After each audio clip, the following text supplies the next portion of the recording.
Hello दोस्तों, मैं सुप्रिया आप सभी को Supriya education hub YouTube channel पर स्वागत करती हूँ।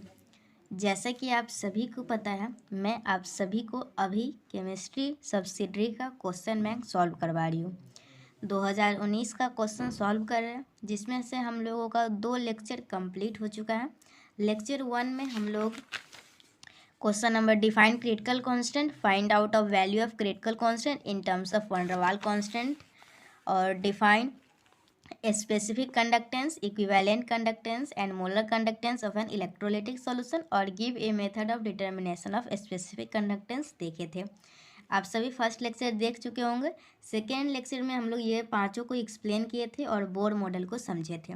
आज के वीडियो में क्या होगा, आज के वीडियो में हम लोग 4 का बी जो कि बाकी रह गया था क्योंकि मेरे फ़ोन का स्टोरेज फुल हो चुका था, डेट्स वाई। ओके, तो हम लोग आज 4 का बी और 5 का पूरा करने की कोशिश करेंगे। जो बचेगा, हम लोग का लेक्चर 2 हो चुका है, आज लेक्चर 3 होगा और लेक्चर 4 कल होगा और उसके बाद लेक्चर 5 होगा। मतलब 6 लेक्चर में मैं 2019 के सभी क्वेश्चनों को कंप्लीट करवा दूंगी। ओके, चलिए देखें।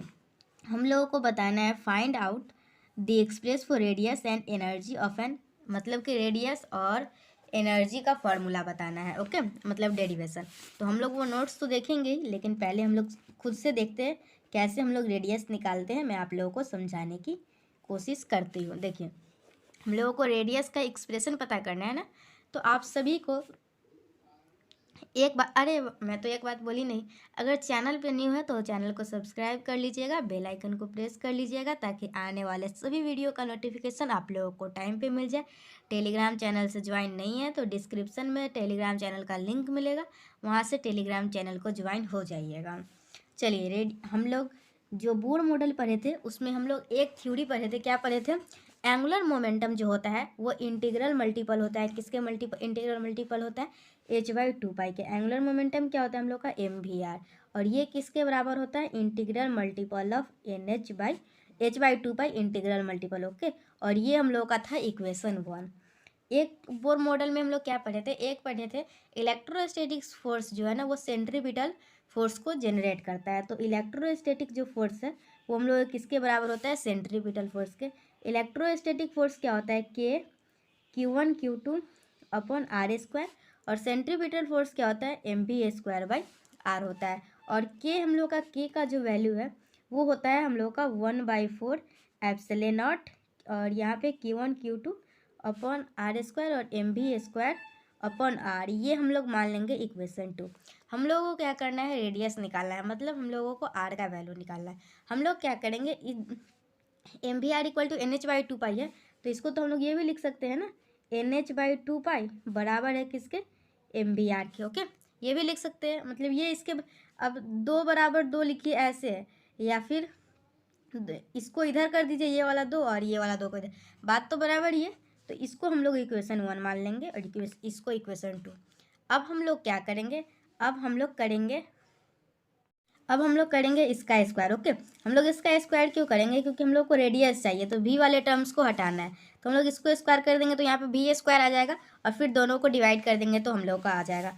तो हम लोग क्या करेंगे? इक्वेशन 1 का स्क्वायर करेंगे। ओके, इक्वेशन 1 का स्क्वायर करते हैं आप लोग तो क्या आता है? n² squaring equation 1।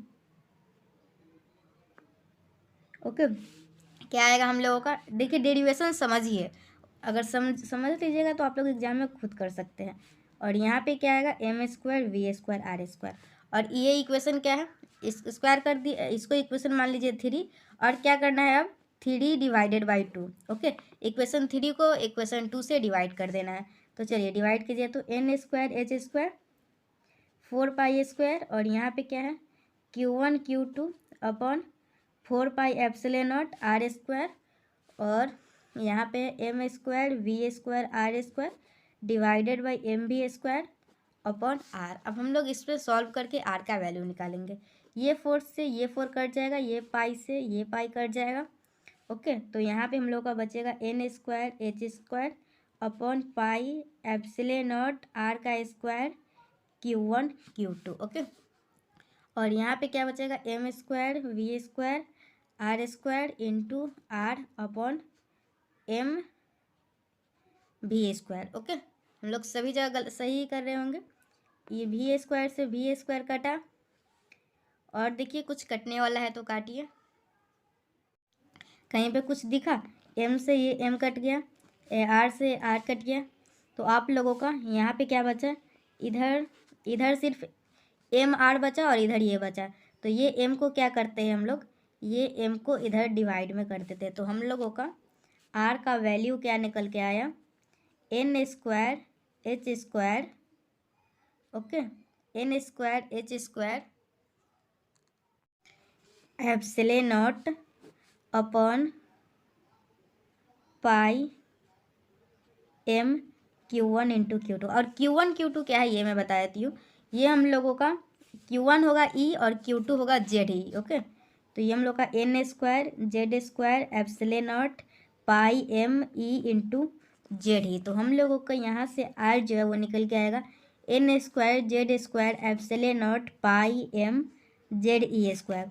तो हम लोग इसमें देखिए कौन कौन टर्म कांस्टेंट है, एच कांस्टेंट है, Planck constant, epsilon naught constant है, ये एक परमिटिविटी कांस्टेंट है, पाई कांस्टेंट है 3.14, मास ऑफ इलेक्ट्रॉन कांस्टेंट है, और ई कांस्टेंट है, ओके, इलेक्ट्रॉन।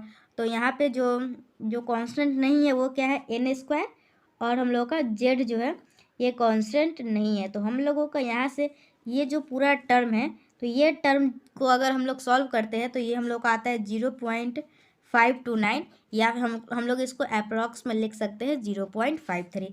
तो ये हम लोगों का आर का वैल्यू हो जाएगा 0.53 एन स्क्वायर अपॉन जेड। और ये हम लोगों से क्या पूछा है, हाइड्रोजन एटम के लिए। तो हाइड्रोजन का एटॉमिक नंबर क्या होता है, 1 होता है। तो जेड इक्वल टू 1 रखेंगे तो हम लोगों का क्या आएगा 0.53 एन स्क्वायर, रेडियस इसका आंसर हो जाएगा। चलिए समझ में तो आ ही गया होगा। अब यहाँ पे समझ लीजिए हमको रेडियस निकालना है, M V R equal to N H by 2 pi होता है। ये हम लोग कहाँ से जाने, ये हम लोग का बोर्स मॉडल था। और क्या बोर्स मॉडल था, इलेक्ट्रोस्टैटिक फोर्स जो है वो सेंट्रीपिटल फोर्स के बराबर होता है। तो ये दोनों के बराबर है। इक्वेशन 1 को हम लोग स्क्वायर किए हैं और फिर डिवाइड कर दिए है। तो हम लोगों का क्या निकल के आया है, हम लोग का आर का वैल्यू यहाँ से निकल के आया N square H square epsilon naught pi M Z ही स्क्वायर, ओके। मैं आप लोगों को बता देती हूँ, ये हम लोग जो निकाल रहे हैं ना, तो ये हम लोगों का यहाँ पे इलेक्ट्रॉन है और यहाँ पे जो न्यूक्लियस है, तो न्यूक्लियस का जो मास होगा वो जेड ही हो जाएगा, ओके। मतलब ये चार्ज है ना, तो Q1 Q2 जो होगा ना, Q1 होगा E और यहाँ पे Q2 जो होगा वो जेड ई होगा। चलिए तो यहाँ से हम लोगों का R निकल जाएगा। इसके बाद हम लोग क्या करेंगे, जो भी कांस्टेंट है उसको हटा दिए, तो हम लोगों का एक नया एक्सप्रेशन बन के आ गया है ये। और ये जो रेडियस आता है ये एंगस्ट्रम में आता है, तो इसको भी ध्यान रखना है। तो आप लोग रेडियस को डिराइव कर लीजिए। अब हम लोग डिराइव क्या करेंगे, अब हम लोग डिराइव करेंगे, देखते हैं क्या है क्वेश्चन, एनर्जी, ओके। तो एनर्जी क्या होता है, एनर्जी को हम लोग डिराइव करेंगे मतलब टोटल एनर्जी को। तो ये हम लोग का kinetic energy plus potential energy होता है। तो काइनेटिक एनर्जी क्या होता है, हम लोग का काइनेटिक एनर्जी होता है हाफ एम बी स्क्वायर। तो हम लोग का वेलोसिटी निकालना होगा, तभी तो हम लोग वी रखेंगे। तो चलिए वेलोसिटी भी निकाल लेते हैं। Angular momentum is the integral multiple of h by 2 पाई। तो हम लोग का r का वैल्यू पता है, हम लोग पहले ही इक्वेशन में पहले रेडियस निकाल लिए हैं, तो वहाँ से हम लोग r का वैल्यू रख देंगे, तो हम लोगों को यहाँ से v का वैल्यू निकल के आ जाएगा, जो कि हम लोग को ये निकल के आएगा, ओके, जेड बाई एन का फैक्टर आएगा, ओके।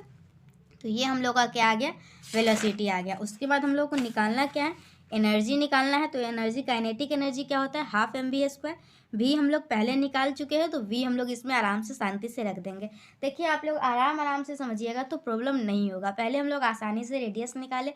रेडियस कैसे निकाले, बोर एटम का जो पोस्टुलेट था, ओके, उसी की मदद से निकाले। एक था क्या, एंगुलर मोमेंटम जो होता है वो इंटीग्रल फोर्स के बराबर होता है, और एक था इलेक्ट्रोस्टैटिक फोर्स जो होता है वो सेंट्रीपिटल फोर्स के बराबर होता है। तो वहाँ से हम लोगों का रेडियस निकल गया, और जब रेडियस निकल गया तो हम लोग एंगुलर मोमेंटम जो होता है वो इंटीग्रल मल्टीपल होता है h बाई 2 पाई के। तो वहाँ पे रेडियस का वैल्यू रख के हम लोग निकाल लिए हैं वेलोसिटी। जब हम लोगों को वेलोसिटी पता चल गया है तो हम लोग को एनर्जी निकालना है। एनर्जी होता है kinetic energy plus potential energy. तो काइनेटिक एनर्जी हम लोग का होता है 1/2 मतलब हाफ एम बी स्क्वायर। तो हम लोग वेलोसिटी जो निकाले वहाँ पे रख लेंगे, तो हम लोग को यहाँ से काइनेटिक एनर्जी निकल के आ जाएगा, ओके। आप लोग देख सकते हैं, स्क्रीनशॉट भी ले सकते हैं, लिख भी सकते हैं, समझ भी सकते हैं आसानी से। तो हम लोग का यहाँ से काइनेटिक एनर्जी आ गया। अब हम लोग पोटेंशियल एनर्जी निकालते हैं। पोटेंशियल एनर्जी हम लोग का क्या होता है, के Q1 Q2 अपॉन आर। और पोटेंशियल एनर्जी जो हम लोग निकालते हैं तो उसमें साइन के साथ रखते हैं। तो हम लोग का इलेक्ट्रॉन जो होता है, देख सकते हैं यहाँ पे, ये हम लोग का इलेक्ट्रॉन जो होता है वो निगेटिव होता है, तो ई इलेक्ट्रॉन हम लोग माइनस में रखेंगे और ये जो न्यूक्लियस है ये हम लोग का प्लस जेड ही रहेगा। तो हम लोग यहाँ से जो है ना पोटेंशियल एनर्जी निकालेंगे। पोटेंशियल एनर्जी साइन के साथ रखते हैं, ये मैं आप लोगों को बता दी हूँ। ओके, तो हम लोग यहाँ से पोटेंशियल एनर्जी निकाले हैं, तो हम लोगों का क्या निकल के आया है ये। तो टोटल एनर्जी हम लोगों का क्या होगा, आप लोग अच्छे से स्क्रीनशॉट अच्छे से ले सकते हैं, और आप लोगों को मैं समझा रही हूँ, लिख तो आप लोग ले ही लीजिएगा। ओके, तो टोटल एनर्जी हम लोग का क्या होता है, potential energy plus kinetic energy दोनों को ऐड कर दिए तो हम लोग का टोटल एनर्जी निकल के आ गया है। ओके, टोटल एनर्जी हम लोग का हो जाएगा -13.6 n² इलेक्ट्रॉन वोल्ट। तो चलिए इस तरीके से हम लोग का कौन सा क्वेश्चन कंप्लीट होता है, इस तरीके से हम लोग का क्वेश्चन नंबर 4 का ऑप्शन नंबर बी कंप्लीट होता है। अब हम लोग देखेंगे कौन सा question 5 number, explain dipole moment, ionization potential और हाइजेनबर्ग अनसर्टेनिटी प्रिंसिपल। ओके, ये तीनों करके हम लोग इस वीडियो को यहीं पे समाप्त करेंगे, या फिर मैं अच्छा देखिए कहाँ तक हो पाता है, जहाँ तक होगा वहाँ तक करते हैं। चलिए एक्सप्लेन क्या करना है, डाइपोल मोमेंट। तो डाइपोल मोमेंट क्या होता है, ये डाइपोल मोमेंट पहले तो आप लोग को ये पता होना चाहिए डाइपोल मोमेंट एराइज ही कब होता है। तो जब भी हम लोग का इलेक्ट्रोनेगेटिविटी का डिफरेंस होता है ना तो हम लोग का डाइपोल मोमेंट वहाँ पे आ जाता है। ओके, कोई किसी भी पार्शियल पॉजिटिव आता है, किसी भी पार्शियल नेगेटिव आता है। Okay, a dipole moment arises in any system in which there is a separation of charge, they can therefore arise in ionic bond as well as in covalent bond. ये जो है ionic bond और covalent bond दोनों में arise होता है। Dipole moment occurs due to the difference in electronegativity between two chemical bonded atom. Okay, the bond dipole moment is a vector quantity. ये जो डाइपोल मोमेंट है हम लोग का वेक्टर है, इसके पास मैग्नीट्यूड भी होता है और डायरेक्शन भी होता है। ओके, इस तरीके से देख सकते हैं आप लोग, डाइपोल मोमेंट के पास मैग्नीट्यूड और डायरेक्शन दोनों होता है। डाइपोल मोमेंट का फॉर्मूला क्या है, charge into distance. Dipole moment का फॉर्मूला है charge into distance of separation. Okay, या फिर ऐसे भी डिफिनेशन लिख सकते हैं डाइपोल मोमेंट का, dipole moment is the product of the magnitude of charge and magnitude of the charge and the distance between the center of the positive and negative charge. It is denoted by Greek letter mu. It is measured by divide units. It is measured in divide units by d. तो ये हम लोग का था dipole moment का। अगर आप लोग स्क्रीनशॉट देखिए, मैं एक बार पूरे अच्छे से दिखा देती हूँ। अगर आप लोग शुरू से स्क्रीनशॉट नहीं लिए हैं क्वेश्चन बैंक का, ओके, तो आप लोग एक बार ले लीजिए। ओके, अच्छे तरीके से स्क्रीनशॉट आप लोग ले लीजिए। अगर पीडीएफ चाहिए होगा तो मुझे टेलीग्राम पे मैसेज करके ले लीजिएगा। ओके, लेकिन पीडीएफ के लिए आप लोगों को मेंटेनेंस चार्ज पे करना होगा, तो आप लोग यहाँ से स्क्रीनशॉट ले लीजिए। ओके, अब कितना मेंटेनेंस चार्ज लगेगा, ज़्यादा नहीं लूँगी, बहुत कम ही लूँगी, लेकिन हाँ कुछ ना कुछ तो पीडीएफ बना के मैं दूँगी, तो वो आप लोगों को देना ही होगा। चलिए, और जिनके पास नहीं है वो जल्दी जल्दी स्क्रीनशॉट ले लीजिए। वीडियो को पॉज कीजिए और फिर स्क्रीनशॉट लीजिए, फिर वीडियो को आगे बढ़ाइए। ओके, उतना टाइम नहीं है जो मैं आप लोगों को 1 घंटा रुकूंगी और फिर आप लोग लिखिएगा, फिर मैं आगे बढ़ूंगी। ओके, तो एक बार अच्छे से दिखा देती हूँ पूरा। आप लोग सोच सकते हैं ये सभी बनाने में मेहनत लगता है, फिर आप लोग के लिए वीडियोज़ लाया जाता है, तो टाइम तो थोड़ा सा लगेगा ही ना। जो भी चाहिए होगा, जिस भी सब्जेक्ट का क्वेश्चन बैंक का सोल्यूशन, आप लोग कमेंट कीजिएगा, बस वो बोटनी जूलॉजी वगैरह नहीं होना चाहिए। ओके, फिजिक्स केमिस्ट्री मैथमेटिक्स कर सकते हैं आसानी से। ओके, ये वाला स्क्रीनशॉट ले लीजिए, बनाना होगा आप लोगों को। चलिए, ये सभी कुछ हम लोग देख चुके हैं, ये सारे वीडियोज हो चुका है। ये हम लोगों का लेक्चर नंबर 3 हो रहा है ना। चलिए, ये नहीं है, ये था लिमिटिंग रेडियस रेशियो।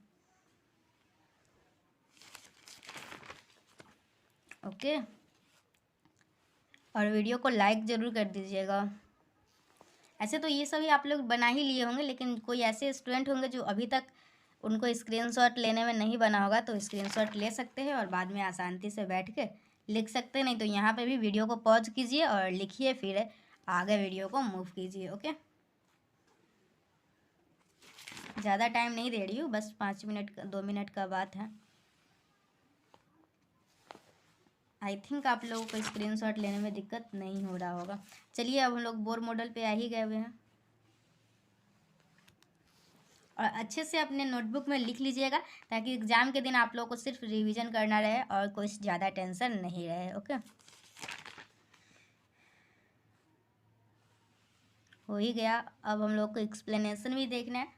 आगे का मैं आज नहीं दिखाऊंगी आप लोगों को, आगे का जब वीडियोज हो जाएगा फिर मैं दिखाऊंगी। अभी जहाँ तक वीडियोज कंप्लीट हुआ है ना वहीं तक का दिखाऊंगी। और अपने सभी फ्रेंड्स के पास ज़रूर वीडियो को शेयर कीजिएगा ताकि उन लोगों को भी बेनिफिट मिल सके। ओके, सेल्फिश नहीं बनना है आप लोगों को।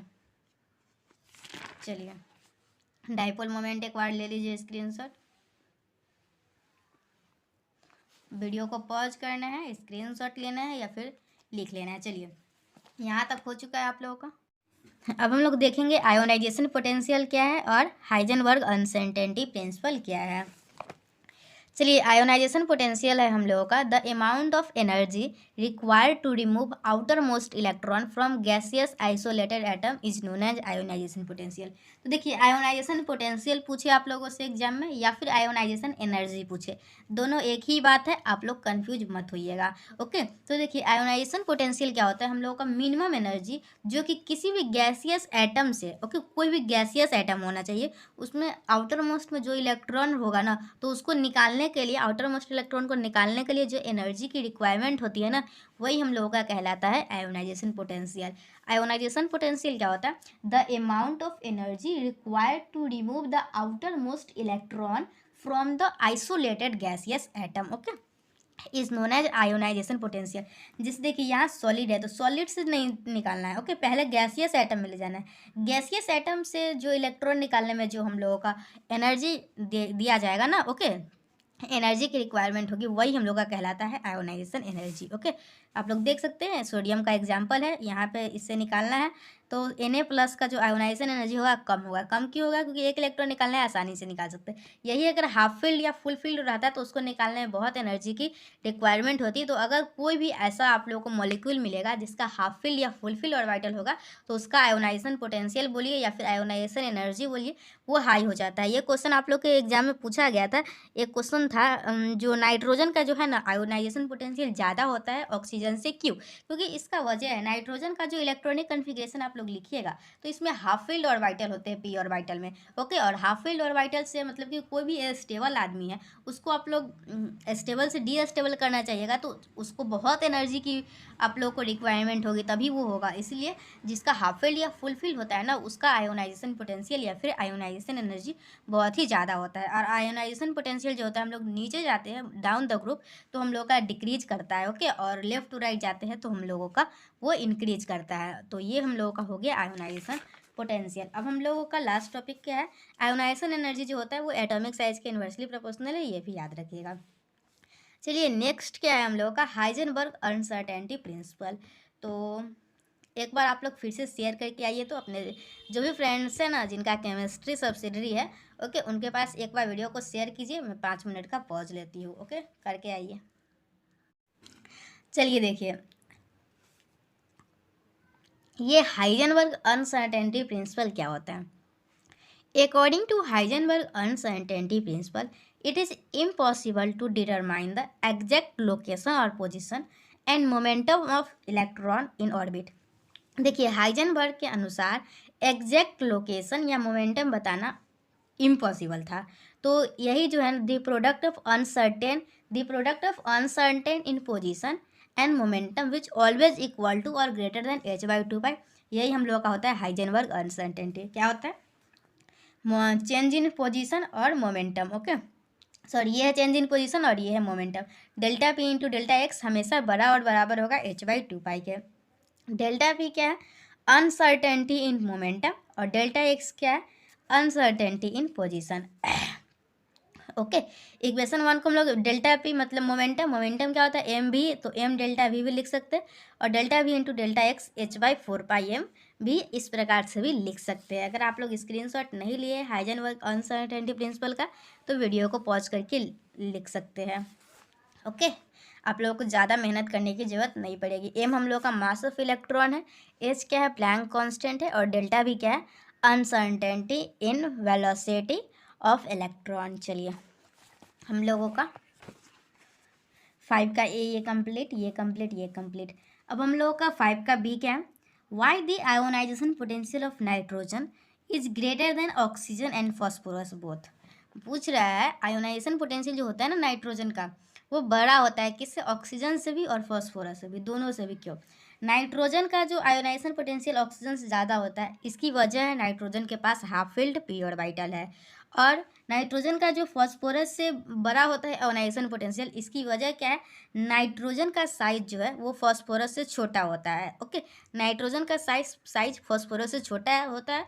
और मैं आप लोगों को पहले ही बता दी हूँ, आयोनाइजेशन एनर्जी और साइज में इन्वर्सली रिलेशन है। मतलब नाइट्रोजन का साइज कम है तो आप लोगों का क्या हो जाएगा, नाइट्रोजन के साइज कम होने की वजह से इसका आयोनाइजेशन पोटेंशियल ज़्यादा हो जाएगा।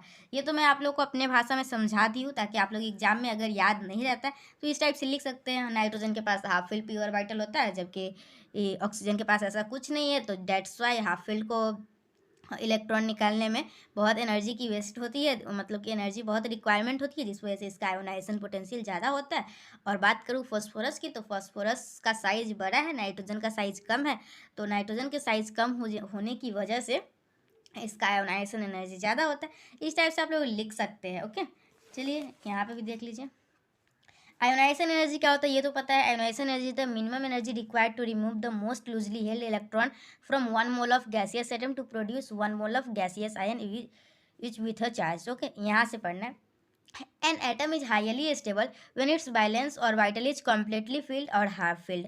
मैं पहले ही बता दी हूँ, कोई भी एटम जो होगा ना, वो अगर हाफ फिल्ड और फुल फिल्ड है ना, तो वो ज़्यादा स्टेबल होगा एज कम्पेयर टू न्यूट्रल से। ओके, एंड मतलब कि as compare to other atom. Okay, an atom is highly stable when its valence orbital is completely filled और half filled. And in nitrogen the valence P orbital is exactly half filled, so P orbital in nitrogen is more stable than oxygen. Okay, 1 electron more than the half filled. और जो क्या बोलते हैं, oxygen जो होता है ना, oxygen के पास एक इलेक्ट्रॉन ज़्यादा होता है हाफ फील्ड से। Oxygen which has 1 electron more than the half filled configuration, so the ionisation energy या पोटेंशियल बोल लीजिए ग्रेटर देन ऑक्सीजन। अब हम लोग देखिए, आप लोग इलेक्ट्रॉनिक कॉन्फिगरेशन से देख के समझ सकते हैं। इसके पास हाफ फील्ड है तो ये ज़्यादा इसका आयोनाइजेशन एनर्जी होगा, इसका कम होगा। अगर ये दोनों को कंपेयर करें तो आप लोग देख सकते हैं, इसमें फास्फोरस का साइज जो है इस ज़्यादा क्यों है, क्योंकि इसमें नंबर ऑफ सेल ज़्यादा है। ओके, नंबर ऑफ सेल बढ़ रहा है और इसमें नंबर ऑफ सेल कम है, तो इसका साइज बड़ा है। तो साइज बड़ा है तो आयोनाइजेशन एनर्जी क्या होगा, कम होगा, और इसका आयोनाइजेशन एनर्जी हम लोगों का ज़्यादा हो जाएगा। इलेक्ट्रॉनिक कन्फिग्रेशन से भी समझ सकते हैं। ओके, लिख भी सकते हैं, in case of phosphorus has large atomic size. Okay, या फिर मोर नंबर ऑफ सेल, ये भी लिख सकते हैं, than oxygen. And we know that ionisation energy is inversely proportional to atomic size, that's why nitrogen has a greater ionisation potential in phosphorus. Okay, तो हम लोग ये भी क्वेश्चन को कंप्लीट कर ही लिए हैं। नेक्स्ट वीडियो में क्या होगा, हम लोग का 5 का भी कंप्लीट हो चुका है। ओके, 5 का बी तक हम लोग टिक लगाए थे, तभी मुझे याद रहेगा। नेक्स्ट वीडियो में हम लोग 6 का ए भी देखेंगे और 7 भी कोशिश करूँगी मैं आप लोगों को कंप्लीट करवाने का। ओके, ये हम लोग का कौन सा लेक्चर था, ये हम लोगों का लेक्चर 3 था। तो इस प्रकार से हम लोगों का लेक्चर 3 कंप्लीट होता है।